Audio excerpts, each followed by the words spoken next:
Bonsoir à tous, je reviens un petit peu ce soir sur la vidéo que j'ai publiée hier où je vous parlais de mes achats que j'avais fait sur Temu. Alors c'est vrai que j'y vais de temps en temps sur AliExpress pour acheter des boîtes en plastique transparent pour ranger mes pions, différentes tailles, et ça rentre dans à peu près toutes les boîtes, c'est toujours pratique.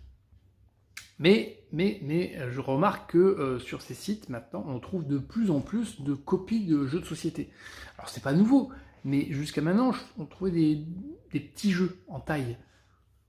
Labyrinthe, Sea Salt and Pepper, et puis après, on a trouvé des jeux où la taille était un petit peu plus grande, et puis surtout la renommée aussi. Alors, Sea Salt and Pepper, typiquement, hein, ça a fait le buzz. Ski Joe, voilà, vous trouvez Skijo. Et puis ensuite, on a trouvé des jeux de taille encore un peu plus grande. Pareil, Codename. Là, je viens de voir qu'il y a Sky Team qu'on peut trouver. Et donc, ça se dit, au début, c'était simplement les jeux de cartes, donc facile à imprimer, etc. Puis en fait, ça se diversifie. Là, je vois que maintenant, ils ont du Carcassonne, du Ticket to Ride. Tous les jeux type Loup-garou, Secret Hitler, voilà, et ça va jusqu'à Route. Voilà, j'ai le Route, alors ils le vendent, je sais plus, 30 balles ou 40 balles. On est, là pour le coup, autant il y a des jeux, ils les vendent 1 euro ou 99 centimes. Là, sur Route, ils sont à 20 balles l'extension, 30 ou 40 balles le jeu.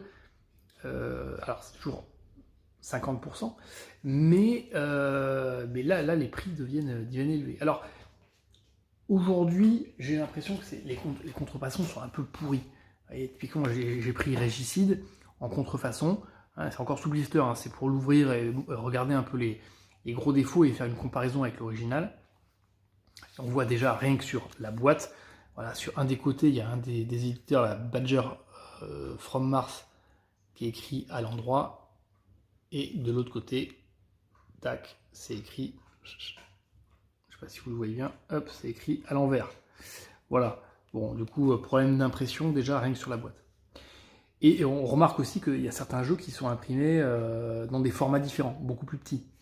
Voilà. Ce qui est un peu flippant, c'est que on suppose que, oui, d'ici peu de temps, ils vont augmenter la qualité et je pense que ça va être un gros manque à gagner pour les éditeurs et les distributeurs. Sachant que sur certains jeux, ils mettent pas le titre, donc on sent qu'ils essayent de trouver, mais pour la plupart d'entre eux, ils mettent la jaquette du jeu, c'est le jeu Azul. Voilà, je trouve ça assez choquant. Alors essayez de ne pas tomber dedans, d'accord, parce qu'en règle générale, vous allez être déçu. Il